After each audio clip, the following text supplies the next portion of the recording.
Энэ өдрийн төргийн бизнес он подкаст сонсогчдод үзэгчдэд бизнес семинар редактор даваад орж байна. За өнөөдөр бид нэр хөдөө аж ахуйн эрчимцэн мал аж ахуйн сэдвээр ярина. За энэ сэдв маань айгүй нэлээд том одоо юу гэдгийг манай эдийн засгийн бас нэг чухал чиглэл болох хэвээр ийм сэдв тийм ээ. За эхлээд ямарсан зочдтой танилцуулъя. Хүчүү агро компани үүсгэн байгуулагчид гэр бүлийн хоёр. За Барцад үгүй. За Шамцаа хоёр ирсэн байна. Та хоёрт өдрийн төргий. За баярлалаа. За тэгэхээр мал аж ахуй ялангуяа эрчимцэн мал аж ахуй гэхээр түрүү ярьсантай айгүй том сэдв. Ингээд үржил селекцээс ахуулаад ингээд одоо дистрибьютор нөгөө борлуулалтын сүлжээ хүртэл маш олон ийм олон оролцогчд байдаг ийм том гинжин хэлхий ажилладаг тийм ээ. Тэгэхээр Хүчүү агро компанийн хувьд бол одоо үржил селекц, малын эрүүл мэнд, тэжээлийн аж ахуй, за тэгээд мах боловсруулах технологи гээд ийм үндсэн одоо 5 ийм 4 чанар тий гинжин хэлхийг ингээ хамарсан юм загвар аж ахуйг хөгжүүлж байгаа. Яг стандартын дагуу хөгжүүлж байгаа юм жишг аж ахуй байгаа. Тэгээд бид гуравт бас ярих юм нэлээ их байх гэж бодож байна. Тэгээд яг үндсэн бүтээгдэхүүн нь бол одоо дээд зэрэглэлийн буюу одоо премиум биф гэж ярьдаг тий дээд зэрэглэлийн тийм сайн чанарын үхрийн махыг гаргадаг юм аж ахуй байна. За тэгээд эхлээд подкастын зочдын би ажил мэргэжлийн сонирхмоор нь тий яаж яваад одоо энэ эрчимцэн мал аж ахуйн салбар руу яваад орчиж байна. Эхлээд ярил. За намайг бол Барцдгүй гэдэг. Тэгээд миний яг одоо үндсэн мэргэжил бол геолог. Тэгээд мэргэжлийнхээ ажлаар би нэг 10 гаруй жил ажилласан. Тэгээд 10 гаруй жил ажиллаад дараа нь хөдөө аж ахуйн салбарт үйл ажиллагаа явуулж эхэлсэн. Тэгээд миний мэргэжил геолог гэдэг маань хөрс те газар шороо ингээ шинжилдэг. Тэгээд хөдөө аж ахуйн салбар маань өөрөө яг одоо бүх юмных нь эхлэл нь хөрс шороо байдаг. Тэгээд энэтэйгээ ингээд төхөө учраас энэ салбарт үйл ажиллагаа явуулаад 2017 оноос анх одоо эрчимцэн мал аж ахуй буюу одоо тэр дундаа махны чиглэлийн үхрийн аж ахуй үйл ажиллагааг эрхэлсэн. За миний хувьд болохоор химийн технологич мэргэжилтэй Монгол Улсын их сургуулийн бүтээгдэхүүн.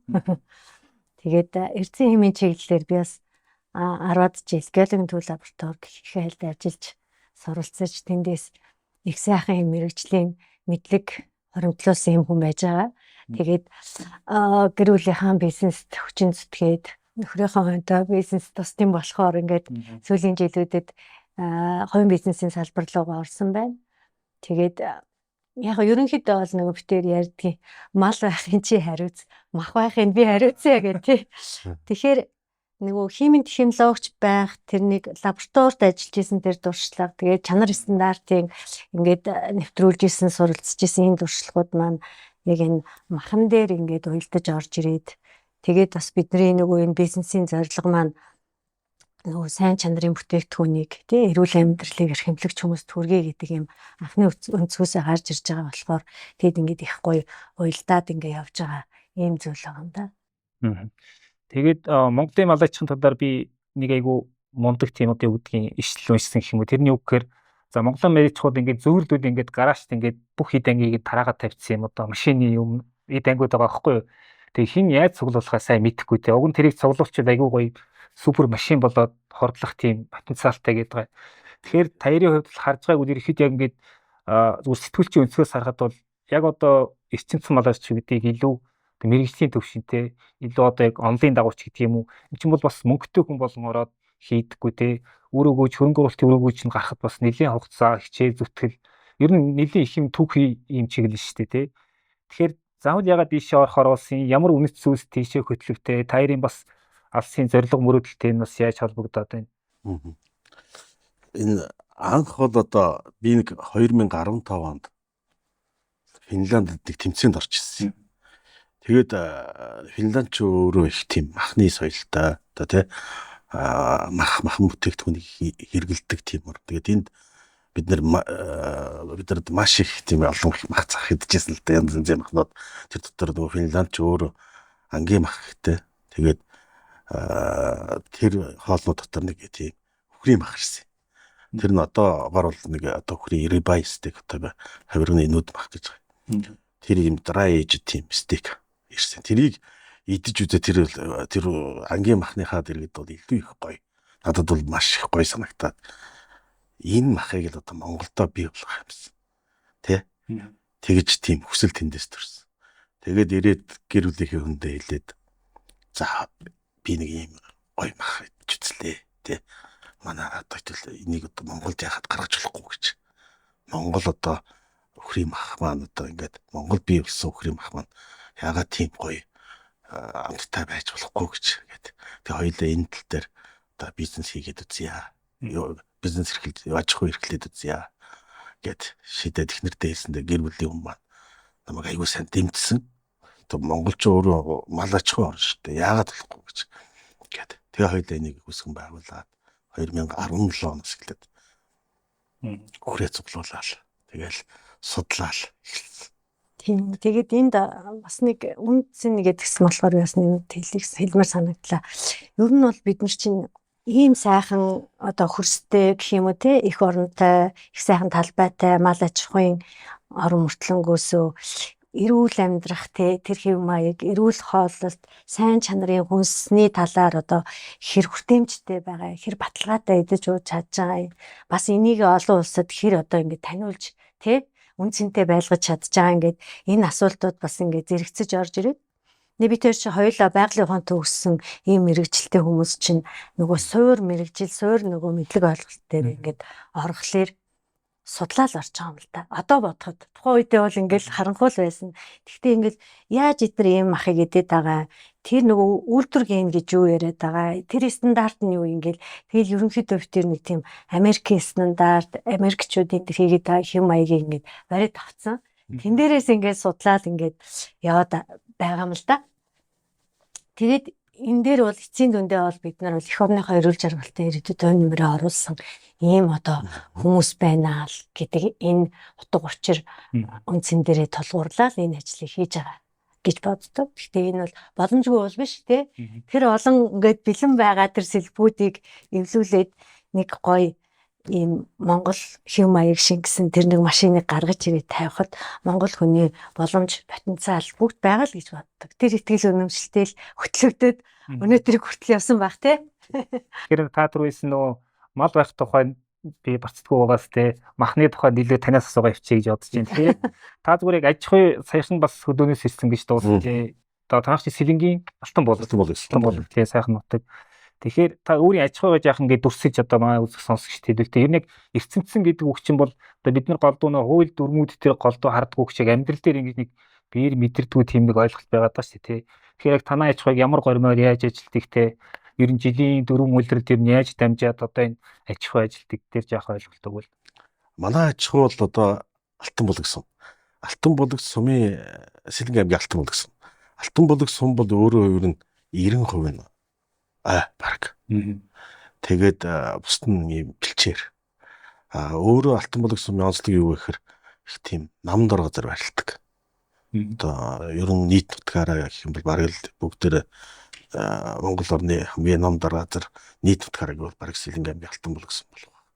Тэгээд тэнд бол одоо нам дор газар ч мэдээж те ямарваа нөгөө агаардаг хүчил төрөгчийн хэмжээ гэх те чиглэг тэгээд альва амьд биеттэй өсөж үрчихэд тийм хамгийн таатай орчинд манай аж ахуй харилдаг. Тэгээд манай аж ахуй бол бэлчээрт суурилсан эрчимцэн аж ахуй гэж би тодорхойлно. Яг тэгэхээр одоо төрөөд одоо тугал маань тэнд төрөөд 18 сар хүртлээр байгалийн бэлчээр ашиглана. Тэгээд 18 сараас одоо нэг 3 сар одоо яг ингэж тижээх цэг дээр ирж тижээгээд одоо яг одоо бордоод тэгээд хэрэгцээнд гарна гэсэн үг тийм. Тэгэхээр тэр бордох үе нэмэгдлэр ороод ирж байгаагаа эрчимжүүлсэн. Эрчимжүүлсэн гэж байгаа юм тийм. Тэгэхээр энэ дээр нь одоо нөгөө яг тижээлийн аж ахуй ажиллаж байгаа гэсэн үг тийм. Одоо ямар тижээл? Манай аж ахуйч өөрсдөө тижээлээ тарина. Төгрөхийн тижээлийг өөрсдөө тарина. Тэгээд яг тэр нөгөө 90 хоног гэж ярьж байгаа юм л та бид нар энэ бол нөгөө өөрөөр хэлбэл бид нар идэж тижээлээр нь тухайн хүрийг хянах хэрэгтэй. Одоо хүний хүнсэнд очиж байгаа бүтээгдэхүүн болж байгаа учраас тийм ээ. Тийм учраас хамгийн сүүлийн одоо 3 сарыг бол заавал одоо бид нар өөрсдөө хяналтанд байлгаж тижээлээр нь хянана шүү дээ. Аливаа зүйлийг идэж байгаа тижээл юмарна хянж ирүүл гэдгийг баталж тэгж гаргаж ирнэ. Тэгээд нөгөө өмнөх одоо тэр 18 сард нь болохоор нөгөө хөр маань байгалийн бэлчээр ашиглана. нөгөө байглаас авах те тэр одоо бүхэл юмнуудыг авах гэсэн үг. Тэрнээс хойш одоо тэр TJ-ийн явц тэгээд одоо эрүүл мэндийн бүгд хяналтанд ороод тэрний Ер нь бол туул төрхөөс гол эрүүл мэндийн хяналт. зөв. Гэхдээ нөгөө байгалийн бэлчээрийг ашиглавал. Ягаад тэгэхээр манай монголчууд ч өөрсдөө байгалийн амтыг хүсдэг бас тий. Тийм тэгэхээр байгальд нь тэрийг бол хэрэгжүүлээтэйгээр ямар ч байсан байлгана. Тэгээд 18 нас сартаа хүртэл юм байна уу тий. Би гүцэтгэл гэж байлгаж байгаа тэгээд. Зарим нэг зүгээр тоо хэлвэл яг аж ахуйн хэмжээ маань одоо яг эдийн одоо хүртэй тэгээд бас дижитал аж ахуйнаас хэдий талбайг хамарж байгаа гэдэг дээр ямар төрлийн одоо таримлууд байна. Тэгэхээр тоо манайх бол ийм бай. Анх бол бид нэг 70 гаруй үнэтэй хэлж ирсэн. зөв. Одоо их сүргийн аж ахуй маань хэлтгч мэл гэсэн. Одоо бол 300 гаруй хэлтгч мэл та. Тэгээд нэг хүрийн тижэл тарьдаг 400 гаруй орчим тарилангийн талбайтай. Тэгээд хөр бордох тижээх аж ахуйтай. Дээрвдээ хөр төхөөрөх тэ маха ангиллах сэврээх тийм зөвцөлбөр одоо яг тэр дэрэгдээ хамт байдаг. Тэндээсээ манайх маха болохоор нөгөө зориултын машинаар тээвэрлээд Улаанбаатар хотод өөрхийн төлөвлөгөөр дээр авчирч орлуулдаг. Тэр бүх юм нь одоо өөрсдөө хийж байгаа. Тэгэхээр гол одоо нөгөө ойлголт маань дээд зэргийн одоо үхрийн мах гэдэг ба шүү дээ тий. Бис амралтын өдрөөр танай стикийг бас шарж үзсэн тэ үнэхээр гоё арай өөр юм байлээ л дээ. Тэгээд яг энэ премиум биф юу сайн чанарын дээд зэргийн үхрийн мах гэдэг нь бас яг энэ ойлголтын талаар бас манай сонсогч үзэгчнийг тайлбарж өгвөл одоо махны талаар танаас авах гэдэг шүү дээ. Тий одоо яагаад энэ хүчүүгийн махыг премиум биф гэд нэрлэдэг байгаа юм бэ гэдэг нь болохоор ер нь зэрэглэлийн стандарт гэж байна олон улсад. Тий. Тэгэхээр яг энийг бол энгийн үгээр тайлбарлах юм бол энэ өөр гэсэн шаардлагатай байдаг. Ер нь бол нэг 8 төрлийн ерөнхий шаардлага байгаа. Тэгээд тэр нь ингээд дундаа нарийсаа явдаг. Зүгээр бидэрт энгийн үгээр ингээд хэлэх юм бол эхлээд энэ нөгөө махны чиглэлийн өхөр байх хэвээр. Премиум одоо махыг гэж байгаа бол яг одоо тэр ген тип нь нарийн ширхэгтэй тэр махны гентэй тэр өхөр байх хэвээр. За дараагаар нь малын нас. Зөвхөн одоо шүдлэн ийм эдэр насны монголчууд байхаар шүдлэн штэ. Эдэр насны өхөр байх хэвээр. Тэгээд тэр ингээд шүд мөдний заалтны мөр стандарт төр байдаг. Тий. Зүгээр энгийн үгээр хэлвэл үнэний мах одоо премиум зэрэглэлт бол орж чаддаг байх жишээний. Тэгэхээр нөгөө хүүс нас хамааралтай гэдгийг одоо юм байгаа. За тэгээд нөгөө мал байх үеийн биеийн хэмжээс үзүүлэлтэд бас орж ирдэг. За тэгээд мах болох үеийн нөгөө өөх махны харьцаа гэд бас үзүүлэлтэд байгаа. Энэ нь ингээд бүр нөгөө стандартчлагдсан ингээд нөгөө шкалаар ингээд үнэлгээ өгöd нөгөө махны экспертүүд тогтоодог байхгүй юу? Тий. Тэгээд энэс гадна үйлдвэрийн аргаар төхөөрсөн байх хэрэгтэй. Төхөөрөх процесс. За тэгээд одоо технологийн дагуу сэврээсэн байх хэрэгтэй. Одоо зүгээр ингээд энгийнээр хэлэхэд үхрийн мах 72 цаг амьд байдаг. Төхөрсний дараа энэ өөрөө их тийм хүү ойлголт байгаа. Тэгэхээр энэ процессууд ингээ явцсан. Тэгээд нас их чухал байх нь үйлдвэргээ нэг чухал байх нь тий. Тэгээд энэ үзүүлэлтүүдийг ядгүй гэхээр олон улсын холбоо махны экспертүүд нийлээд үнэлгээ тогтоогод тэгээд зэрэглэл тогтоодог юм одоо процесстэй байдаг юм байна. Манай Монголд бол энэ одоо хараахан бий болоогүй байна. Гэтэ удахгүй бий болох байх. Одоо аж ахуйнууд гарч ирж гин мах ингээд чанар байдлаараа ялгаатай болж хэрэглэгчид танигдаж эхэлж гин тийм ээ. Тэгэхээр энэ бол гарч ирэх байхаа гэж бодчих. Ер нь бол ерөнхийдөө бол ингээд ойлгож байгаа хэрэгтэй. Тэгэхээр таах ч юм үжил селекцээс ингээд бүр борлуулалт дэлгүүрийн шат хүртэл ингээд өөрсдөө авч явж гин гэж байна шүү дээ. Энэ бол ингээд одоо мах боловсруулах, мах төхөөрөхтэй тээвэрлэл тентэргээд янз янзын нөгөө бусад бизнесүүдтэй хамтарч болох юм одоо үе шатад байгаад шүү дээ. Ер нь гэхдээ танах бол ерөөхдөө ихэнх нь өөрсдөө хийж гин. Ер нь бас бусад бизнесүүдтэй ингэж кластер гэж яриад байгаа шүү дээ. Тэгж ажиллах боломж байгаагүй юу те. Ер нь бас найдваргүй байгаад энэ яг энэ дээр яг шалтгаан байна.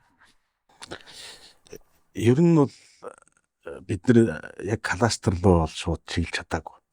Яагаад вэ гэхээр энэ маань одоо хүний хоол хүнс тийм үү? Хүний хоол хүнс гэдэг чинь нарийн давал эрүүл хүнс байх хэрэгтэй тийм ээ. Хүнсний аюулгүй хангалтсан байх хэрэгтэй. Тэгэхээр энийг одоо бид нэр хэн нэгэнд одоо ингээд даатгаж бол одоохондоо бол болоогүй. Ер нь бол яг хуу шаашдын хөгжил бол тэгж явах хэвээр. Гэхдээ одоогоор бид нар бүх зүйлээ өөрсдөө хянахан зөв. Анх бол одоо энийг ингээд хийж явахдаа бол би жаахан сэтгэлийн хөдөлгөөн гэх юм уу тийм байдлаар эхэлсэн. Тэгээ хэцүүлдээ ингээд яг ингээд нарийн ингээд судлаад бүх юмаа ингээд хийгээд ирэхээр энийг чинь хүн мэддэг тийм ээ. Аюулгүй байдал, эрүүл ах бай, аюулгүй байдал айгүй чухал болоод ирж байгаа. Тэгээд өрөнгөж яах айж байгаа. Би одоо манай одоо биднээс шалтгаалахгүй бас алдаанууд гарчих бай тийм ээ. Тийм учраас энийг одоо нэлээд цаг хяналттай байх хүтнээс ерөөсөө одоо энэ тэнд одоо бид нар малчтаас эднэр эхлээд мал эдэр авдаг байсан л да. Аваад ингээд бодоод ингээд хийж үзсэн. Гэхдээ эрүүл ах хувьд бол төдийлөн тэнцдэггүй. Тэгэхээр бол ерөөсөө л өөрсдөө хийх сүргээсээ бүх юмаа өөрсдөө хариуцсан. Тийм ээ. Тийм учраас бүх юм өөрсдөө хийх гэсэн. Тэгэхээр ер нь жижиг амлаг бол мэдээж кластер болох нь зөв хөгжил бол тийшээ явах бах. Гэхдээ одоохондоо манай монголчууд бас яг кластер болоход бол бэлэн биш байна. Тэгээ манай нэг одоо мал аж ахуйн гол асуудал чинь нөгөө малын эрүүл мэнд байгаа. Тэгээ бид нар өдөө бол ингээд одоо за манай мал одоо энэ хэсэгтээ айгүй эрүүл ерөөсөө баталгаатай бид та нар авч явна гэдэг тийм баталгааг стил өгч чадахгүй байгаад байна шүү дээ. Тэгэхээр танай аж ахуйн хувьд яг малын эрүүл мэнд ямар горим стандартаар ингэж тэр нь баталгаа хийж чинь тий. Жаахан дэлгэрүүлвэл. Окей. Тэгэхээр одоо бид нар ингээд цогцлбор хэлбэрээр ингээд хийж байгаагийн басных гол үндэс шалтгаан бол малын эрүүл мэнд тавлаг байдлаас байгаад байгаа.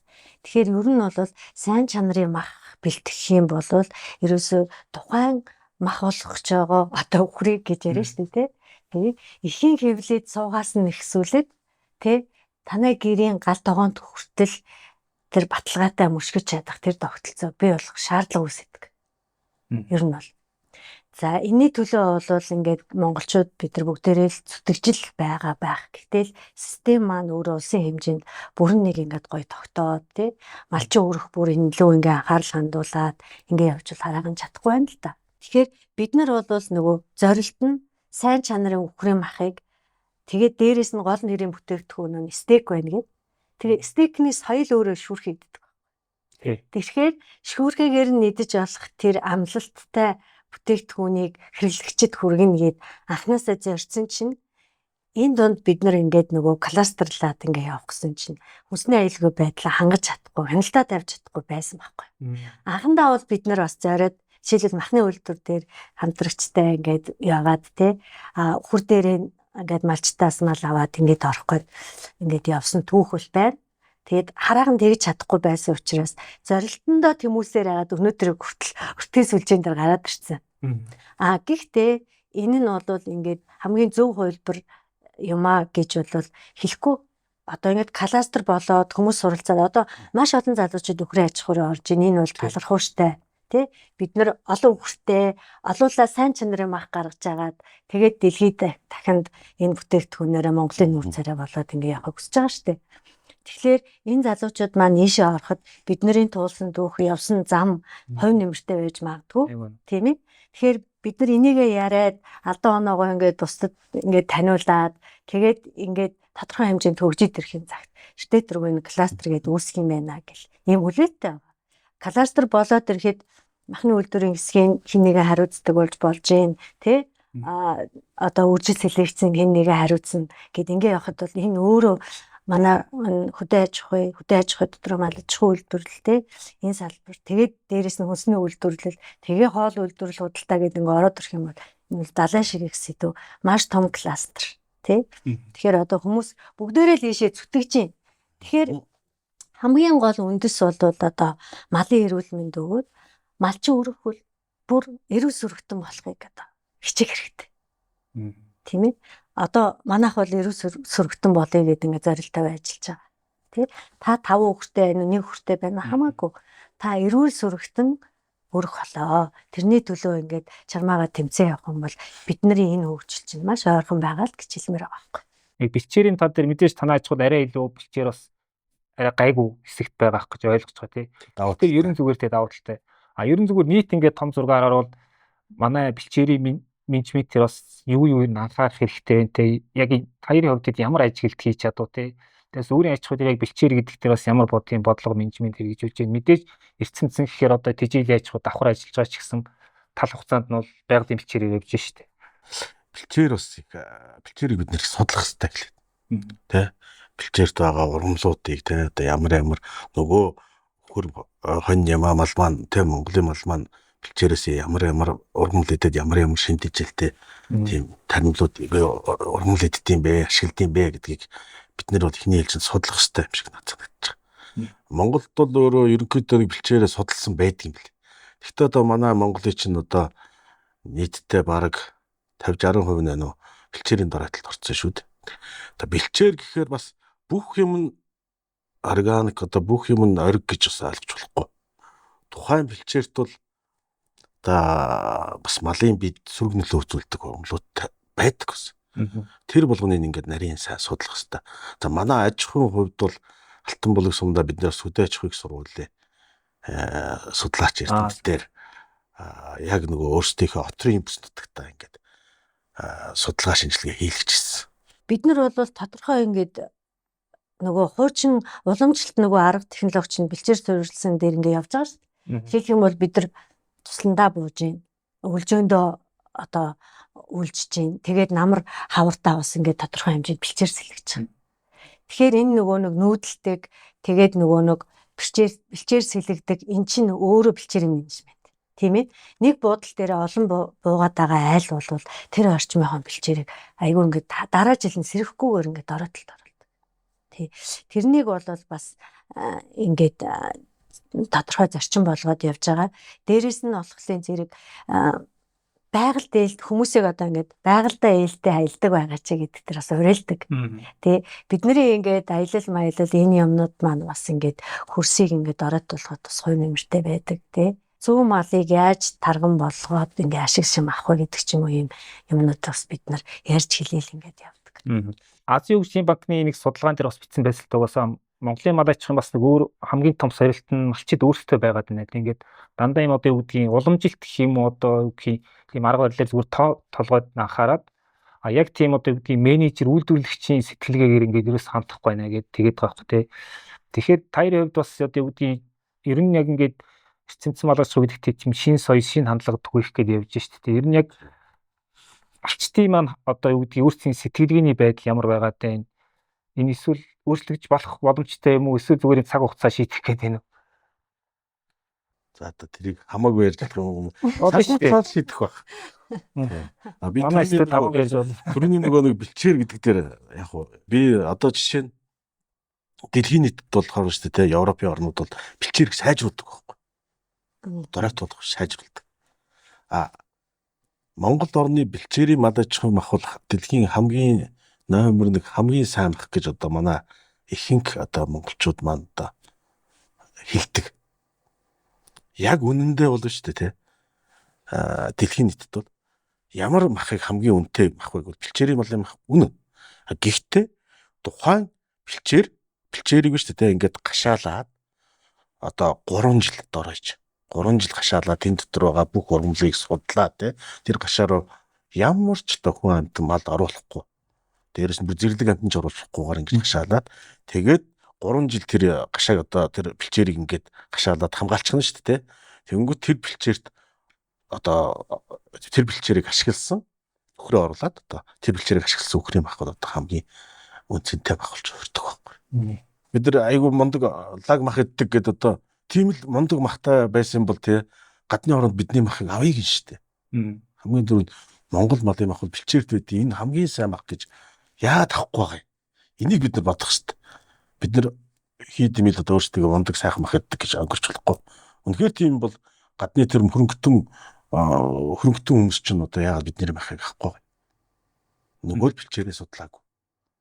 Малын тавлаг байдлыг хангаагүй. Эрүүл мэндийн хангаагүй.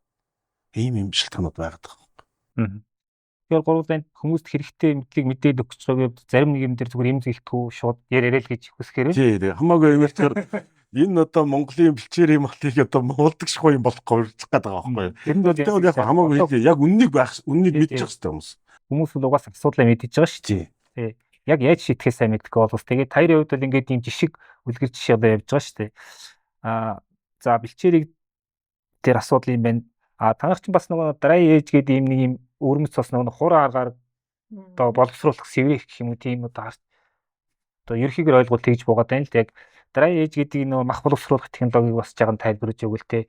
Энэ бас тийм шин юм биш. Өмнө бас манай уламжилт байсан зүйл болох гэдэг шүү дээ.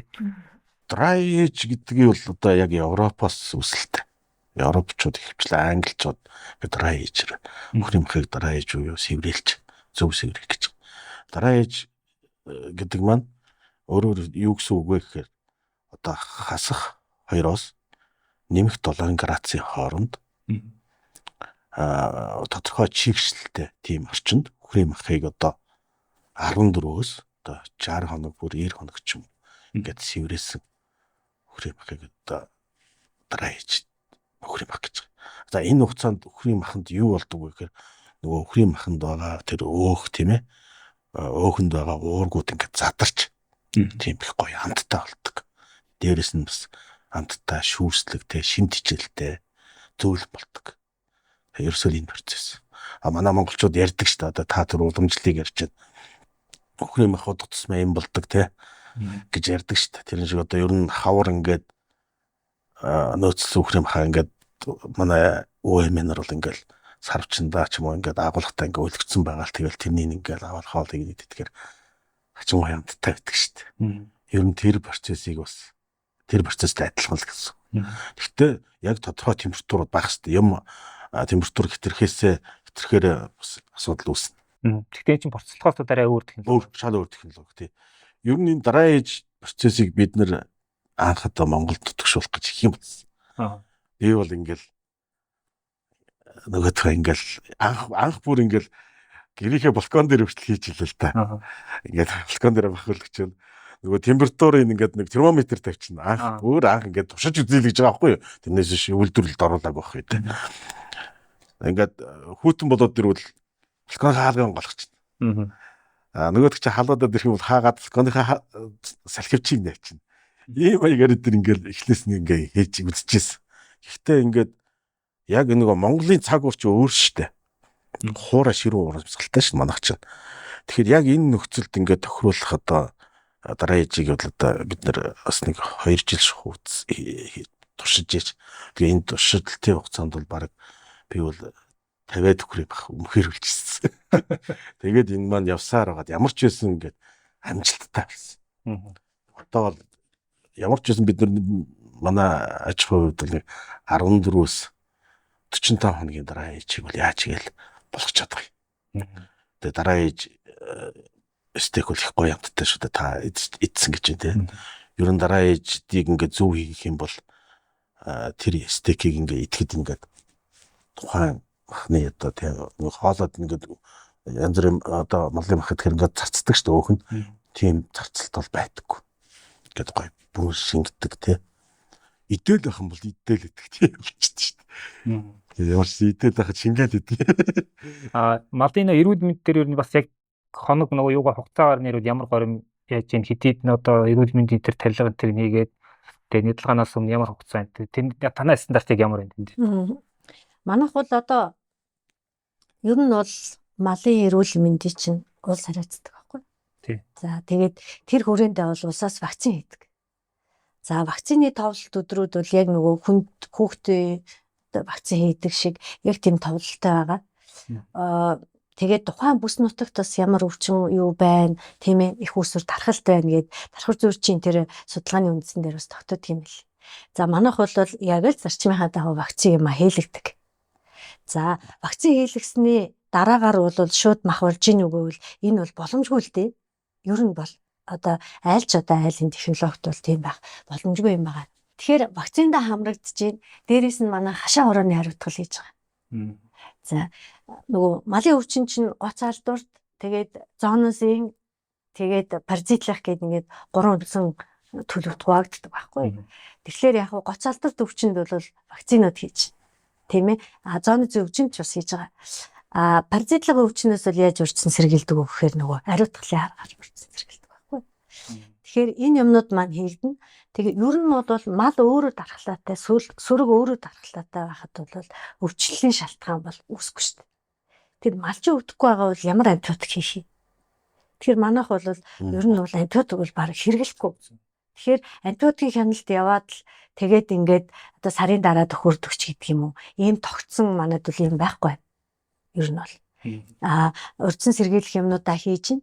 За яг үе механик өвчлөлүүд гардаг. Мал хөлөө углах ч юм уу, нөгөө мөргөлдөөд тэ бие биенийг гэмтэх ч юм уу. Иймэрхүү юм бол гарна. Тэгэхээр энэ үед бол малын эмчилгээгээ хийн. Эмчилгээнд орсон мал бол нөгөө бордооноос гардаг. Гэх юм уу та. Тэ сүүлийн нөгөө нэг 3 сарын мах болохын өмнөх 20 цэрийн үеэсээ бэлчээр лугаагаараа явчихсан. Тэгээд тэрнийг дараагийн улирлын бордоонд оруулж ирэх гэдэг юм уу. Тэ ийм ингэж журмаар бол зохицуулдаг. Ер нь бол механик гэмтэл авсан байдлаа ч гэсэн малыг бол төхөөрөхгүй л дээ. Хүнснээ илгүй байдлын зарчмын дагуу бол тийм ээ. Энэ өөрөө мал эмнэлгийн тэр үйлчлэгээ арчилгаа маллааныхаа шаардлагад орсон бичдэг. Бас нөгөө сайн чанарын мах гаргаж чухал тулд мал чи өөрөө стрессгүй байх, тодорхой хугацаанд стрессгүй байх хэрэгтэй гэх тийм нэг шаардлага байдаг. Тэрийн тавлаг байдал гэдэг байна. Тавлаг байдал. Зөв. Тэгэхээр тэр тавлаг байдлыг бид нар хаана илүүтэй ингэж хангах хэрэгтэй вэ? Угаасаа нөгөө бидний өвлжөө хааварж мал бэлчээрлээ явж явах үед тавлаг байдал нь хангагдчихдаг байхгүй юу? Ер нь бол одоо Монгол хүн чинь малдаа нэр өгнө, малаа хайрлна. Тэгээд ингээд нэг туусан чирүүмэрүү ханддаггүй. Яг энэ манай одоо өвөө эмээ хуучны хүмүүс бол малтай айгүй ингээд харьцдаг шүү дээ. Зарим ингээд хүмүүс ингэдэг өстэй. Манай аав ээжтэй битрээс илүү малаа хайрладаг байсан энэ төр ингээ ярьдаг ийм юм айгүйх сонсогддог. Тэгэхээр эн чинь ингээд нүүдэлчин ахуй соёл бол малын тавлаг байдлыг бол айгүй хангадаг байхгүй. Миний ойлголтоор шүү. Харин тэр байран маллагаанд ороод ирэхээр энэ тавлаг байдлын асуудлууд яриад. Жишээлбэл гадаадд бол энэ бүр айгүйх яригддаг энэ стресс тавлаг байдал. Тэр яаж ийн нөгөө бэлчээрлүүлэхэ болчихж штэ тий. Тодорхой ингээд одоо хашаанд оруулаад тий хашаанд оруулаад тэгээд яаж байгаа вэ гэхээр тэн дотор 3 сар болгож байгаа. Тэгэнгүүт тэр хооронд чинь зам төлөвийн хувьд одоо таарахгүй мал амтан гэж байдаг штэ бас их сонирхолтой би нэг мөргүүд ингээд байг. Тэгээд ингээд өөр хашаанд ингээд оруулах ч юм уу энийг бол баг малчин хүн болгон л мэдчихэж байгаа. Тэгэхээр тэр орон зайг хангалттай байлгах нэгдүгээр алхам. Тийм ээ. Хангалттай хашаад нэг толгой малд навдах метр квадратыг хамгийн багадаа 3 гэж үздэг. Тэгэхээр тэгээд тэр одоо энэ хашаан дотор хэдэн мал оруулахад та нар төлөвлөж чинь тэрэндээ зогтсон зай талбай хангалттай байна. За тэгээд мал чинь даарна те нөгөө байгалийн эрхшээлд орно. Тэр үед бас стресс авна шүү дээ. Тэгэхээр сайхан дулаан байртай бай. Тийм ээ. Тэгээд тэр зан төлөвийн нөгөө мөргөлдөх барах ингээд таарахгүй байх юм бол таарахаар ингээ оруулж. Насны англиар нь ингээ голцоо оруулж маруулдаг шүү дээ бас. Тэгээд энэ юмнуудыг хэлж байгаа. Дээрээс нь хүнээс хамааралтай юу? Зодод зохгүй бай. Харааж ангинахгүй бай гэж байна шүү дээ бүр. Ер нь л тий. Малтай зөв бусаар харьцаад зохио ингээл туугаа явсан чил ороолгол шахууртал авах юм бол мал ер нь айгу ухаантай шүү дээ. Яг ингээ харьцаад авах юм бол тийм юмнууд байдаг байхгүй. За энэ бол энэ арга ажиллагаа энэ юм бол ерөөсө мах болохын өмнөх тэр шатанд огт байж болохгүй юм байна. Тэгээд нөгөө сайтууд дээрээс ингээд бичгтэл хөгжим сонсгодог өрдөг гэлээд шүү дээ тий. Тэр чинь ер нь бол үнэн шүү дээ. Яг тодорхой хэмжээнд тэр амтын хэрнээсээ хөгжим сонсохоор уяраа тайвширч ийн гэдэг бодоод үзтээ. Тийм байхгүй.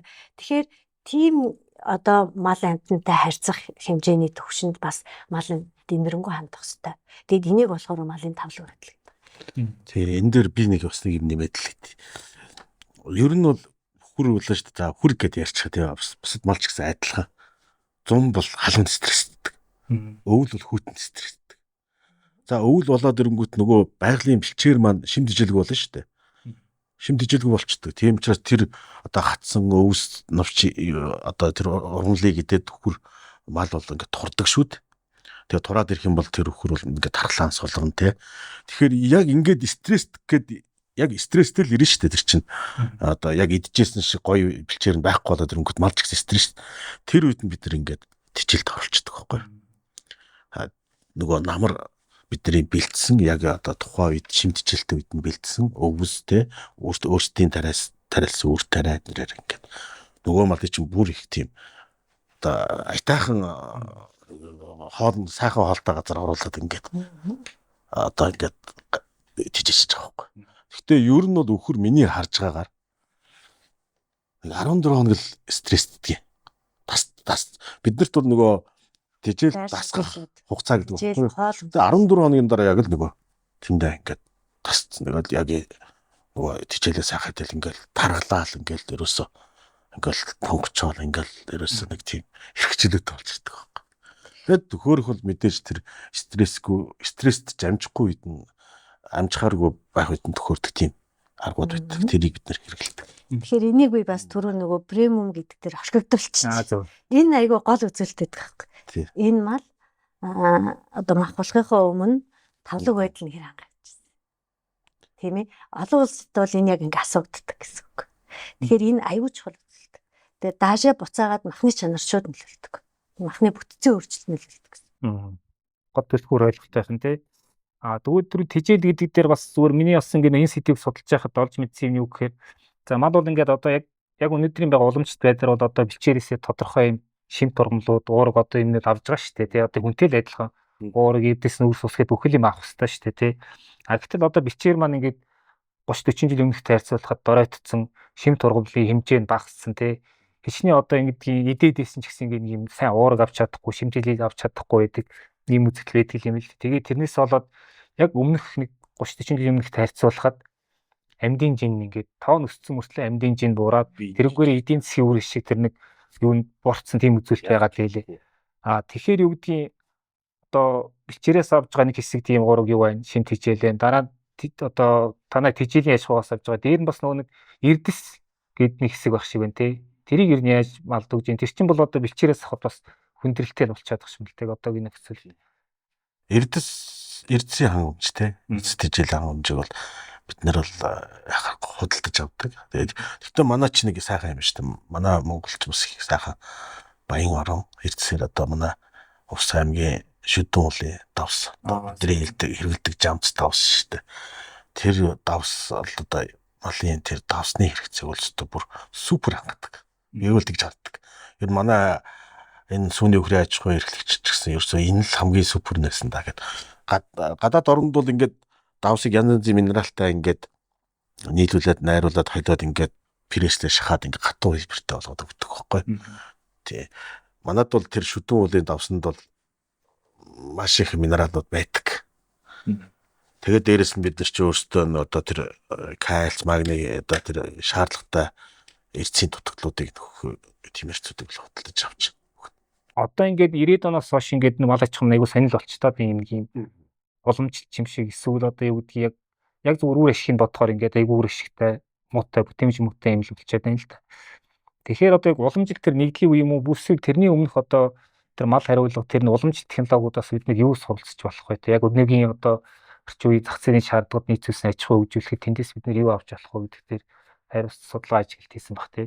Одоо нөгөө малын тоо толгой ихсчээд тэр мал яг гүйцэд шимтжэл таргалтай тийм байхгүй байгаа шүү дээ.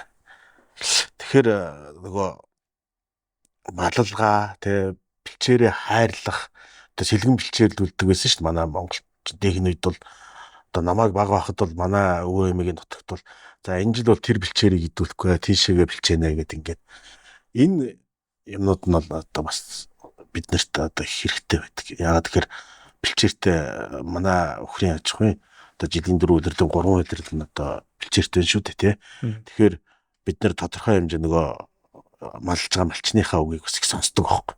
За тэр маань их туршлагатай малч. За өнөөдөр бид нар тийшээ бэлчээнэ өглөө тэгж гарганаа тий. Их шүүдэр бус үед бол ингээд хурууг гэмтчих гээд байдаг юм аа. Тийм учраас эдээд ингэж гарганаа. Ингээд тэгээд нэг ойр зургийн малын эмчдэг одоо тугуул мугал цэцэг галдах ч юм уу одоо нөгөө сүүгээ их угаа цэцэг галдах шүү дээ. Янз янзын тохиолдолд их үе нарших ч юм уу ийм юмд бол одоо ингээд монгол аргуудаас их тохирдог. Тэгтэн бол бид нэр хөгжлөө дагах хэвээр тий. Сүүлийн шинжлэх ухаанд гарч ирсэн ололт амжилтуудыг бид нэр хэрэгжүүлэх хэвээр. Ер нь бол одоо бид нар малыг эрчимжүүлэх гэж янз янзын юм болоод байна тий. Яг энэ эрчимжүүлэх бүх одоо арга зам юмнуудыг бол манай Монголын дээр Ахмад үе эрдэмтэд бол хийцэн л байсан юм бэл. Номнуудын уншихаар бүгд л үжиж байдаг. Нөгөө бидний интернетээс судлаад гадны орноос судлаад байгаа юмнууд бол бүгд л одоо тэр манай эрдэмтдийн номон дээр бол бүгд байдгийн бэлээ. Тэгэхээр шууд одоо бас өөрчлөгдөж өгөө. Дэлхийн шинжлэх ухаан бол одоо мал эрчимдсэн мал аж ахуйн шинжлэх ухаан бол яг л ингээ хуучин юмныхаа суурин дээр жижигэн одоо ололтууд бас тий ингээд өөрчлөлтүүд явагдаж байгаа юм байна. Тэгэхээр чинь бид нар бол угаасаа нөгөө улс өөрөө бодлогоо тодорхойлсон тий бэлчээр суурилсан эрчимчийн аж ахуйг одоо хөгжүүлнэ гэдэг чинь. Тэгэхээр чин эрчимцэн гэдэг нь бэлчээрлүүлдэг гэдгээс шал өөр юм бол биш юм аа. Тийм ээ? Яг тийм. Энэ хоёр чинь ингээд нэгдээд тэгээд тэр хувирлан хаана ирээд байгаа юм. Тэгээд хөгжил нь яагаад ингэх ёстой юм гэдэг чинь эрүүл ахуйн шаардлага, сайн чанарын мах гаргах тий. Энэ мах таныг идэхэд баталгаатай гэдгийг харуулахын тулд энэ юм чинь ингээд загварынхаа дагуу хөгжөөд явж байгаа байхгүй. Тэгэхээр энэ бол цоошин зүйл биш, тийм ээ? Ингээд одоогийн цаг үе хэрэглэгчийн хандлага нөхцөл дээр тулгуурлаад хөгжөөд явж байгаа юм зүйл гэж ингэж үл ойлгох хэрэгтэй. Тэгэхээр ингээд таны яриг сонсоод хэр яг монголчууд ч одоо махны соёлтой гэж үүсдэг юм тооцдог ард юм. Гэхдээ яг зүгээр ийм яг хүн амын эрүүл мэнд энтертэйг холбоод үзэхээр л жах эргэлзээтэй болчиход байдаг. Гэхдээ уг нь бол саяны таны ярьж байгаа ингээд биднэрт хэрэгтэй мэдлэг нөө хав нь бичигдсэн байгаа. Гол нь тэрийг ингээд үйлдвэрлэлийн горимд оруулах тийм менежментийн арга ухаан. Тэгээ бас жаах одоо гэдгийг тэрийг дэмжих санхүүжилт хөрөнгө оруулалтын хөшүүргүүдэл хэрэгтэй байгаа тийм тий. Тэгэхээр дараагийн юу нэг зүгээр ингээд том зургаараа төгөлт хийх гээд гурвал оролдоо. Ер нь яг өнөөдөр бид нэр эрүүл мах идэхийн тулд тэр нь өхөр байна уу хань байна хамаагүй те эрүүл мах идэхийн тулд ер нь яг үндсэн ямар тийм одоо дэд бүтцүүд экосистемүүд цаана ажиллаж явах хэрэгтэй. Тэрний тулд ямар төрлийн мэрэгжлүүд бас хамгийн их хэрэгтэй байгаа те ямар төрлийн ур чадвар мэдлэгүүд хэрэгтэй байгаа гэдэг. Би бол одоо шууд л одоо малчин өөрөөр үйлдвэрлэгч бизнес эрхлэгч штэ. Тийм болохоор үйлдвэрлэгч хүн ямар байдгийг тийм ээ бизнес эрхлэгч хүн ямар байдгийг мэдлэг ойлголттой байх хэрэгтэй. Ерөөсөө та зах зээлд 1 мал зарж гин үү 1000 мал зарж гин үү тий таавал үйлдвэрлэгч хүн. Тэгээд хүн бүхэн эрүүл ахын одоо наад захын мэдлэгтэй байх хэрэгтэй. Тий та аялагч хүн байж болно. Хэрэглэгч та аялагч байж болно. Тэгэх юм бол та байгаль дээлтэй зөө зохистой аялцсан. Та малчин хүн байж болно. Та эрүүл ахуйн анхан шатны мэдлэг ойлголттой байх хэрэгтэй. Байгаалда зарим хүмүүс мартсан тийм ээ. Бүтээгдэхүүн худалдаж авч байгаа хүмүүс тухайн бүтээгдэхүүнд ямар шаардлага тавих юм тий. Тэр эрүүл ахуйн стандартуудыг нэвтрүүлсэн тэр байгууллагаас авах юм уу? Эсвэл бол тий тэр нь тодорхойгүй байгаа тэр газраас мах худалдаж авах юм уу? Гэх жишээ. Тэгэхээр энэ бол нөгөө бүх оролцогч талуудад хамааралтай. Тэгэхээр энэ мэдлэг ойлголтууд сайжраад ирэх юм бол аяндаа систем маань бүрдэнэ. Улсын зүгээс бол яг нөгөө мал эмнэлгийн системээрээ дамжуулаад ийм захин бүртгэлийн системүүдийг гаргаж ил байна. Гэхдээ тэрэнд мэдээлэл нийлүүлж байгаа, мэдээлэл авж байгаа нь ямар ч мэдлэг ойлголт идэвхгүй байгаа болохоор тэр нь ингээд хэрэгцээгүй байгаад ах ийм тал бол харагдаж байна. Одоо тэгээд мал эмнэлгийн газрын нөгөө мөшгөлтийн систем байна, мал бүртгэлийн систем байна гэл ингээд харахад одоо мах худалдаж авж байгаа хүмүүс манайхан бол махыг сайн шинждэг л дээ ингээд харахаараа бол энэ сайн мах байна, энэ ингээд шинэ юм шиг байна гэдээ өөрийнхөө ингээд юугаар үнэлгээ хийгээд авдаг. Гэхдээ энэ мах чинь эрүүл малаас бэлтгэгдсэн болов уу гэж юус асуухгүй л байх шиг. Хэрвээ тэгэж асуувал тэр мал эмнэлгийн сайтыг ингээд ажилуулж байгаа штэ. Тийшээ ороод аль бус нутаг ямар байгаа юм те энэ газар чи хаана байр штэ те. Тэгээд ингээ хайгаад тэгээд энэ ийм газрын мах юм байна. Ийм айл ингэж малсан юм байна. Магадгүй ингээд эрчимжүүлсэн аж ахуй юм байна. Тэгвэл эн чинь нэмэлт ижилийн нөхцөл юм байна гэд ингээд ойлгох юм бол бас их учир холбогдолтой л доо. Манай ер нь мал эмнэлгийн одоо салбар бол тодорхой хэмжээнд бас гайг хөгжиж байгаа гэж үзэж байгаа. Тэр мал эмнэлгийн сайт мэт бол бүх юм ингээд за та нар ингэж оруулж өгөөрэй малчтай гарал үүсдэг гэдэг юм чи ийм юм байдгийг шүү. Ингэж ашиглаарай гэд гаргаад ирсэн зүйл байна. Тэрийг л одоо манай малчид те ард иргэд маань ингээд хэрэгжүүлэхгүй байгаад л жаахан өчөд дутагдал байгаа юм. Тэгээ гарал үүсгэхээр нэг малын хэмжээс авсан бичгэл болчиход байгаа шүү дээ. Харин тэрнээс тэр чи ингээд зураг хөргээ оруулна. Тэг зөндөө олон юмнууд тэр мал эмнэлгийн сайттай байдаг. Манайхан өөр ингээд нэг бичиг ингээд алсаас явуулчихдаг юм шүү дээ. Манай мал эмнэлгийн их юм бол тэр тал дээр аюулсаа ажиллаж байгаа. Тэрийг бид нар хэрэгжүүлэх ёстой. Танаа аж ахуй тэр зүгээр бүх ингээд нөгөө нэг үе шатыг хамруулаад үзэхэд нийтээ хэдэн төрлийн мэрэгжилтэй хүмүүс ажиллаж байна. Ямар гол түлхүүрт юм одоо мэрэгчлүүд ажиллаж байгаа. За мэдээч малын эмч гэж байгаа. Малын эмч байна. Агрономч байна. Мал зүүч байна. За эрүүл ахуйч байна. За тэгээд махны үйлдвэрлэлөө ороод ирэх юм бол специалистууд хэлсэн дээ. Юу болно штэ. Нөгөө мал төхөөрөх мэрэгчлийн хүн. Тэгээд чанар стандартын мэрэгчлийн хүмүүс хэрэгтэй болно гэж явж байна. Залуу хүн очиод юм одоо өгдгийг нэг тийм гоё секси бизнес хийхээр юм бид татагдах байхгүй байгаа шүү дээ. Одоо өгдгийг мал аж ахуйн бизнесийг эрчимсэн мал аж ахуйн бизнесийг айгүй гоё ингэж нэг юм аттрактив байдлаар те тийшээ хүмүүс очиж энэ ажлыг чи эдний бизнест оролцоод бас аюу гоё минь гэдэг тийм татах хүч өнөөдөр манай мал аж ахуйд байхгүй л гэсэн. Би болох байх гэж боддог. Яг гоо дээхэн үед бол илгээлтийн эзэн болж хөдөөх гэсэн хүмүүс их байдаг байсан шүү дээ. Альва нэг зүйл чинь ингээд хүсэл нэг юм өндрөө авдаг үе яадаг. Тэгээ уналтанд ордог үе яадаг. Дахиад өндрөө аав. Тэгэхээр одоо бол магадгүй нэх удахгүйгээр хүмүүс хөдөөж одоо юм тэгээд эхэлж байгаа шүү дээ. Залуучууд ер нь хөдөө очиж янз янзын одоо эрчимцэн аж ахуй эрхлэе гэдэг их дурлж байна. Гэхдээ бид нар бол нэг анхаарах зүйл байна. Энийг хамгийн сайн хийх хүмүүс нь бол малчид яхаарахгүй. Тэгтээ бид нар малчдыг сургах хэрэгтэй. Одоо тэр манай Эрдэмтэн доктор төдөө аж ахуйн сургуулийн багш нар шүү дээ. Эднэрээс одоо эднийг ашиглах хэрэгтэй байна. Эднэр маань бид нар малыг тэжээх хүртэл одоо сайн одоо юу гэж хэлэх юм бэ? Сайн сурах хэрэгтэй. Малчид маань. Тэгээд одоогийн нөгөө цаг уурын энэ огцом өөрчлөлттэй энэ орчинд бид нар яавал эрсдэл багтаа давах уу? Яавал эрүүл малтай байх уу гэдгийг одоо ингээд сургалтаар одоо өгөх хэрэгтэй. Мянган удаа давтвал үнэн болно гэж байгаа шүү дээ. Тэр шиг нөгөө одоо ойлгохгүй ч байсан хамаагүй хэлээл ах хэрэгтэй. Тэгэхээр тэр хүн чинь тэр ажлаа хийж байгаа учраас хэдэн нэгэн цагт нөгөө чихэнд нь байсан үгс сонсоод нэрээ тийм байсан шүү гэд өөрчлөлтүүдийг баг багаар хийх байх гэж бодож байгаа юм. Гэхдээ тэр хүмүүсээс хүсэх хэрэгтэй. Тийм ээ. Гэхдээ одоо ингээд өнгөрсөн хугацаанд хоёлаа харж байхад зөндөө залуучууд бас ирсэн шүү дээ манай дээр. Тэгэхээр бид хоёр зүгээр амраад ингээд хөдөөгөр зугаалган дээр явж байхад л манай өнөө чинь ингээд татаж авчираад ингээд юм яриулаад тэр хүн суралцж байгаа аахгүй юу? Зөв. Тий. Тэгэхээр сурахыг хүсэж байгаа хүмүүс байгаа бол ингээд зүгээр нэг хоёр өгүүлбэр солихтой ч гэсэндээ яриад ингээд явахад бас үр дүн бий болох боломжтой. Тэгэхээр залуучууд маань бас хүсэх хэрэгтэй байх тий. Залуучууд гэлтгүү тий. Ингээд жоохон учир начрыг олоод илүү ингээд гоё үр ашигтайгаар хийя. Үр ашигтайгаар хийх гэж зорих юм бол бас ингээд нөгөө эдийн засгийн хувьд боломжтой болоод тэр нь урам зоригоо орно тий. Нөгөө талаас улс ч гэх юм уу бусад хүмүүс яах ёстой вэ гэвэл энэ хүмүүс нэр хүндээ өсөв тий. Хөдөөний хүмүүсээ орк биш. Би тэгж хэлэхдээ аюул дургүй байдаг. Хамгийн амьдрах чадвартай тий.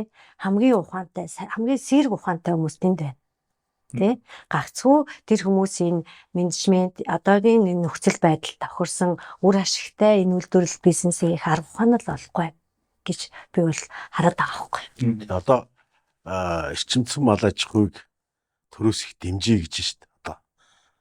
Ерөөсөн одоо ингээл 200 мянган толгой сайн үйлдвэрийн хүртэй махс хүний чиглэсэн тийм үйлдвэрийн хөр оруулж ирнэ гэж ярьж байна тий. Манай төрийн бодлого бас жаахан миний бодлоор бол жаахан буруу яваад байгаа. Тэр өхрийг оруулж ирэхээс өмнө тэр сайн чанарын одоо үйлдвэр гентэй өхрийг тижээх тэр арга ухаанд хүмүүсийг бэлтгэх хэрэгтэй. Ард иргэдээ малчтаа тий. Одоо сонирхож байгаа хүмүүсийг бэлт. Эхлээд сурах. Одоо тэр өхрийг иддэг тижээлийг нь тарьж сурах хэрэгтэй. Энэний дараа бид нар эрчимцэн мал аж ахуй гэж ярьж байна. Бид нэр эхлээд бэлтгэл хэрэгтэй. Эрдэнэтсэн дотроос бүс нутгийн бас нэлийн ялгаанууд багш гэнтэй одоо говьд бол мэдээж одоо юу гэдгийг яг алтан болгот байгаа шиг аж ахуй хөгжүүлнэ гэхэд бол оновчч болоод ирж шүү дээ. Яг үнэ. Тэгэхээр нөгөө би бол ингэж хоёр хаадаг. Барин маллага, бэлчээрийн маллага гэж. Бэлчээрийн маллаганд тохирсон үйлдвэр генүүдийг оруулж ирэх хэрэгтэй. Бэлчээр өөрөөр хэлбэл бэлчээрийг ашигладаг сайн ашигладаг. Тим өхрүүдийг яг тэр одоо цэвэр бэлчээрийн тохируулаад ингэж ашиглаж тэр их хүүтэн байдаг бол хүүтэн төсвөртэй тийм гэмтэй хүртээ гэж юм тийм малыг. Өөрөөр хэлбэл тухайн бэлчээрийн онцлогоос хамаарат тэр одоо үржил селекцийн асуудал аж ахуйн загвар бусад бүх юм хамаарах гэдэг шүү дээ тийм. Энэ нэг юм бодлого баймаар байгаа. Тэгээд манай бодлого одоохондоо надад бол тийм таалагдахгүй л байгаа. Ингээд би өөрөө бурууч бодож яж магадгүй тийм. Гэтэл өмнө говьд тохирсон өхрөл өржүүлэх хэрэгтэй. Өвөр хангаа тохирсон өхрөл өржүүлэх хэрэгтэй. Сэлэнгэд бол шал өөр. Тэ булган бай. Шал өөр. Бид нар ямар өхөр өржүүлэх үүдгээд тэнд бодлогоор тодорхойлоод эхнээсээ ингээд зөв тодорхойлчих юм бол дараа нь хөгжил бол тэгээд сайн хүрдэн шүү дээ. Одоо бас ингээд өхрийн аж ахуйр орж байгаа миний зүгээр ажиллаж байгаагаар бас бизнесүүд төв хүмүүс бас нэлээд их багш тийм. Ерөн зүгээр энэ яг салбар руу орж байгаа бизнес эрхлэл сонирхолтой өрхийн төвшинчээ эсвэл ингээд том аж ахуйн төвшөнд ингээд энэ махны бизнес руу орох хүмүүс ер нь та яраас яг юу гэж зөвлөх үү? Тэр нэг аль хаалгаар нь ороод арай илүү оновчтой зүг байх гэдэг энэ хоёроос ингээд тодорхой зам туулаад явчихж штэ тий. Мэдээж одоо бид хоёр бол өхрийн аж ахуйг л ярих байх. Ярина. Бусдыг сайн мэдгүй. Ер нь бол одоо анхлаад сонирч байгаа маш их хүмүүс. Ер нь эхний анхны шатнд бол тухайн өхрийнхээ те ген дээр үйлдвэрлэх байдал дээр л онцгой анхаарах хэрэгтэй. Тухайн бүснүүдэд аль нэг бүснүүдэд үржүүлдэг ч хаагүй.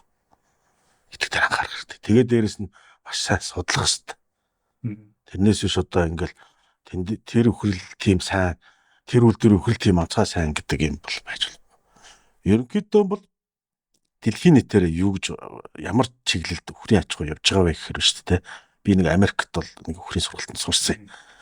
Яаж байгаа гэхээр жижиг каркастай өхрөөс өндөр ашиг шим авахын төлөө явж байгаа. Өөрөөр хэлбэл их том биетэй өхрөөс өхрийг одоо уржил селекцийг үржүүлж ингээд цааш нь хөгжүүлэхийг өсгөө жижиг биетэй өхрөөс одоо өндөр ашиг шим авъя гэж шүү дээ. Өөрөөр хэлбэл жижиг биетэй өхөр ямар давуу талтай вэ гэхээр нэгдүгüүрт нөгөө тижэл одоо багт тэ жижиг биетэй юм чинь. Жижиг каркастай гэж харж байгаа. Энийг амар жижигхэн гэж бас ойлгочихлохгүй. Дээрэс нь нөгөө хүйтний энергийг тэр их том биеэр авахгүй. Дулааны энергийг тэр том биеэр авахгүй. Стресс одоо юу гэдгийг тэр багтай. Тэгээд одоо сайлын үнэнд бол жишээ нь ихтэл одоо Швейцийн бор Джерси гэдэг хүрдэг төлхөржүүлж байна. Махны чиглэлийн өхөрд бол одоо Ангус. Дээрэс нь манай Монгол өхөрч өөрөө их мундаг. Хөршүүд яг манай байгаль цагуур тохирсон өхөр. Дээрэс нь халимах өхөр байна тий. Ийм эдгээр чинь дандаа жижиг биетэй өхөрд ер нь бол. Тэгэхээр эднийг одоо бид нар зөв технологиор хийх юм бол нөгөө эрчимсэн аж ахуй маань үр ашигтай, эдийн засгийн үр ашигтай болж чадна. Манайхан бол яг эсрэгээр том каркаст өхөрд их оруулж байгаа сүлд. Бөөнөр нүг хийчихээ гэж хараад байна. Тэгэхээр том биетэд бол мундаг гэж хараад байгаа. Үгүй шүү дээ. Дэлхийн нийт тийм болчиход байна шүү дээ. Энийг манай энэ малаж хөө эрхлэж байгаа хүмүүс онцгой анхаарах шиг. Ийм нөгөө жижиг биетэй байх гэдэг чинь эргээгээд нөгөө байгаль орчин бонз гэдэг байгаа шүү дээ. Тэрнтэй бас ингээд тойрог эдийн засгийн тэр юмтай ингээд уялддаг. Ер нь бол. Нөгөө зайдал байх хөдөлгч гэсэн ойлгомжтой хэвчээ тий. Одоо ингээд таны энэ төр ингээд тавьсан энэ схем зурглыг харахаар амар олон юмнууд аваад байгаа байхгүй тий. Ингээд чинь энэ бол чинь ингээд бас та бизнес загвар, аж ахуйн загвар болоод явчихдаг тий. Тэгээд ер нь танах нийт одоо гинжин хэлэхэд хэдэн стандарт мөрдөгч байна. За стандарт бол ер нь бол стандарт шаардлагын, аргын тэгээд нөгөө хязгаар ингээд 3 төлөвтэй байдаг байхгүй. Тэгээ энэ 3-аар нэглэх юм бол бүр 200-д болж исэн. Ингээд түүгээд ингээд судал яхад чагсаахад. Тэгтээ бол зөвөр бид нар хамгийн наад захын шаардлагын 11 стандарт. Тэгээ эрүүл сүргтэнгээ ингээд стандарт гэж ойлгоод оруулах юм бол 12. Тэгээд энэ 12 стандартыг ямар ч байсан ингээ хөтлөөд тэгээд тодорхой хэмжээнд хэрэгжүүлээ явж байгаа. Яг одоо бол бид нар өнгөрсөн үйл нөгөө махны үйлдвэр дээрээ, малт хөрх үйлдвэр дээрээ хасапыг л хэрэгжүүлж байна. Хөндлөнгийн баталгаажуулалтаар орчод байна л да. Яг үйлдвэрлэлийн үйл ажиллагаанд бол ер нь бол хэрэгжүүлж байгаа гэж ойлгож байна. Тэгээ энэ дээрээс ч одоо хамгийн чухал нь юу вэ гэхээр хөдөө аж ахуйн зохистой дадал. Дараа нь хариуцлагатай нүүдэлчний зохистой дадал. Тэгэхэд мал эмнэлгийн зохистой дадал. Тэгээ ерөөс нь дандаа мал дээр байгаа даа. Мах руу орж ирэх болоогүй. Тэгээ эрүүл сүргэтэн байх. Тэгээд энэний дараа нөгөө эрүүл ахуйн шаардлага. Тэгээд энэ дээр ахаад менежментийн тогтолцооны стандарт ярих юм бол бас 9,000 22,000 кг ороод ирнэ л тийм. Тэгээд дахиад бүтээгдэхүүний тохирол үнэлгээнийх гэдэг байдаг. Яг тэр нэрий. Энэ их олон стандарт байгаа. Би бол бид хоёр бол бас олон төрлийн бизнесүүд хийжсэн л та. Гэхдээ энэ эрчимсэн мал аж ахуйн бизнес бол тийм бизнес юм биш. Энэ олон стандарт. Энийг ээж орхитуулж болохгүй гэсэн. Тэгэл нөгөө алдаанаас чинь болоод янз бүрийн асуудал үүсвэл яах вэ? Бид нар чинь бас нэг тодорхой мөрөөдөлтэй байна шүү дээ. Тэрэндээ хүрэхийн тулд бид нар эхнээсээ зөвл явах хэрэгтэй. Тийм нөгөө сайн чанарын маххи тий хүнсний аюулгүй байдал хангагдсан хүнс бэлтгэе гээл тий ингээд зорьсон хүмүүс чинь энэ юмнуудыг л хэрэгжүүлэхгүй бол зорилтын алхмууд явахгүй шүү дээ. Тэгэхээр стандарт бол өөрөө нөгөө сайн дураараа хэрэгжүүлдэг байхгүй. Заавал бол биш. Ихэвчлэн ингээ сайн дураараа. Тэгэхээр бид нар чинь амлалтандаа хүрэхийн тулд тий энэ бүхнийг ингээ хийгээд чармаагаа явж байгаа гэсэн үг л тий. Гэтэ Энэ ингээд бол сонголтын л асуудал. хийгээл явж байхад янз янзын асуудлууд их гарна. Мэдээж Одоо сайтай ингээд тулцсан тул. Хүмүүс чинь ингээл манай монголчууд ч өөрсдөө байгалийн хамт хийх хүсдэг. Тэгэхээр би яхахгүй байгалийн бэлчээр ашиглана. Өвд ингээд зогсоо тэжээхдээ байгалийн өвсийг ашиглана те. Тэгээд ингээд өвдлийн зогсоохоо 90 хоногоос хэтрүүлэхгүй байгаад ингээд ирэхээр тодорхой хэмжээнд алдаанууд гарч ирнэ. Ямар алдаанууд гэхээр мах жаахан гатуурах ч юм уу.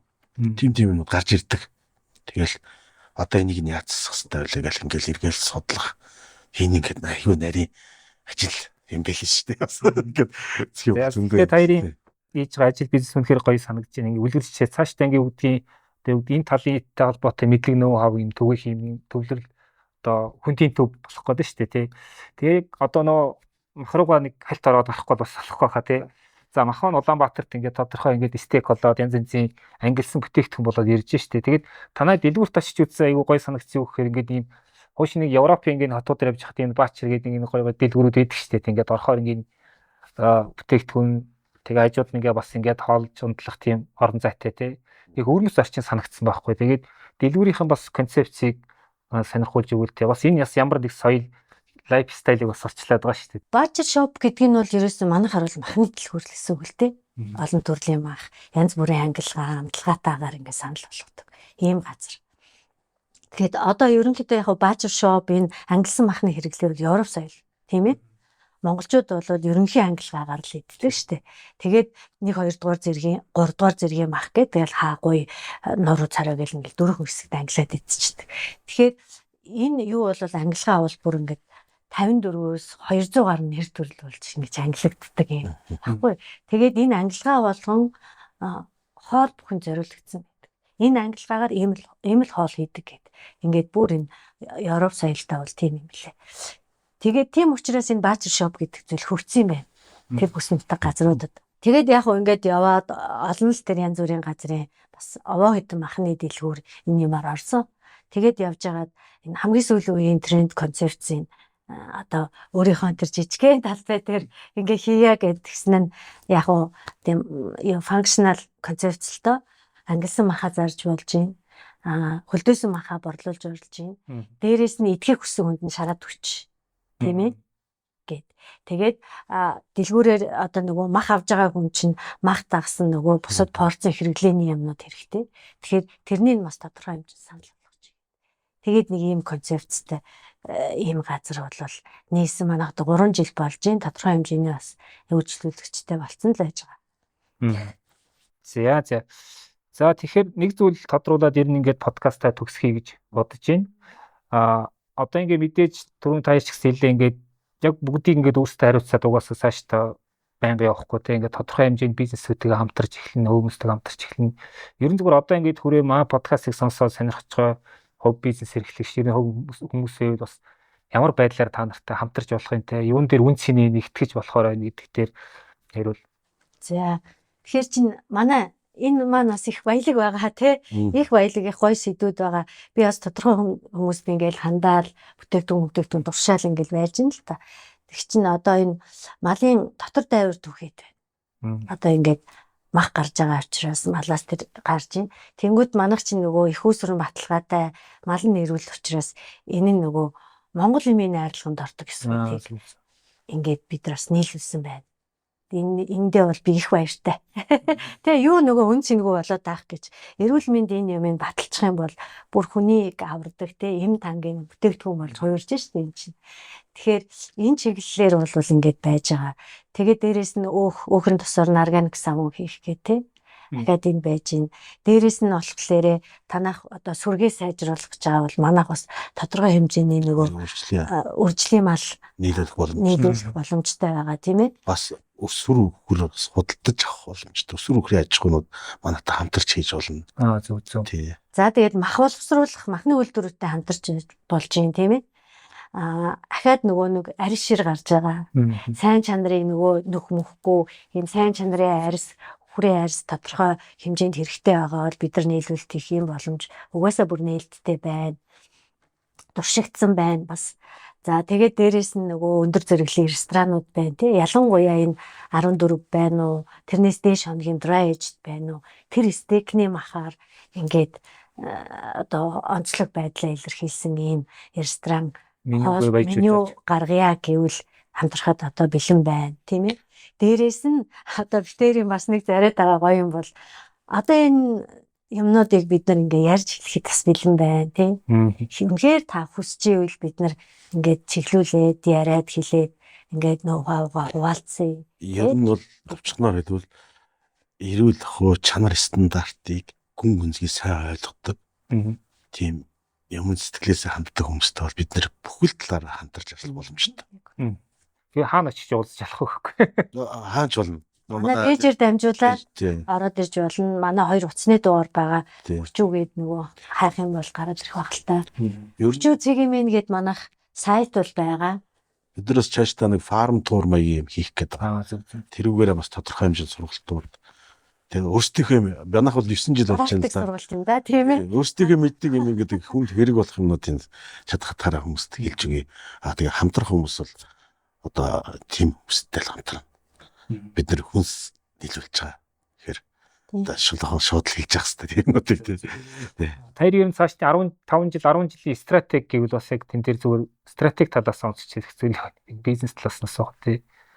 Олон ийм аж ахуйнуудыг л ингээд бий болгоцсон. Тэр хүмүүст ингээд тусалсан байвал хамгийн сайхан байна да тийм ээ. Бас ингээд одоо манай Монголын бэлчээр зөвлөсөн те энэ энэ зарчим зөв болоод тэгээд манай энэ Монголын хүрээ бахыг дэлхийн өнцөг булан бүрт байгаа хүмүүс итгэхийг хүсдэг болох юм. Хүсэж байгаа. Тийм зорилттой байгаа. Нэг л том амбицтай бас. За баярлалаа. За баярлалаа. За ингээд бизнес эн подкастын дугаарыг энэ хүрээд өндөрлөе гуруулаа тийм ээ. За тэгээд манай зочид маань Хүчүү агро компани үүсгэн байгуулагчд болох Барцад үгүй Ламцаа нар маань гэр бүлийн гоё сайхан бизнесүүд оролцлоо. Ингээд гоё стори ярьж өгсөнд баярлалаа. Бас ингээд бусад бас хэвлэлийнхэн бас анхаарал энд бас юм нэг гоё үлгэр жишээ юм аж ахуй шүү. Энэ одоо туршлага мэдлэг нугааг бас хуваалцахад туслаарай гэж хүсэх байна. За ингээд таяртаа баярлалаа. Ингээд таяр яаж дамжиж төсөө. Та нэг нэмж хэлэх гээд багш юу юм те. Би нэг юм хэлэх дуртай. Бид хоёр бол аль болох ингээд амьдралдаа юм ч юм уу. Энэ аль болох ингээд нэг мөс агалсан байд. Хүрээ махан дээр бол бид нэр анхудаа Монгол хүнтэй анхны хүрээ махан стыг манай Хүчүү агро компани гаргасан. Монгол хүний гэсэн. Манахаас өмнө бол нөгөө Булгамын хотын Канадын занаад байна шүү дээ. Тэр хүн бол Канад улсын иргэн. Бид нар бол Монгол улсын иргэн. Бас ингэ жаахан өндөрсөхэд байгаа. Гэхдээ бол Жермигээс би зөндөө олон зүйлгээ авдаг л да. Гэхдээ Монгол хүний анхны стейкийг бид манай бит хоёр одоо ингээд Монгол хүрээ махны анхны стейкийг ингээд гаргаснаа баяртай. Энийг бас бид нар гаргаж яддаг. За.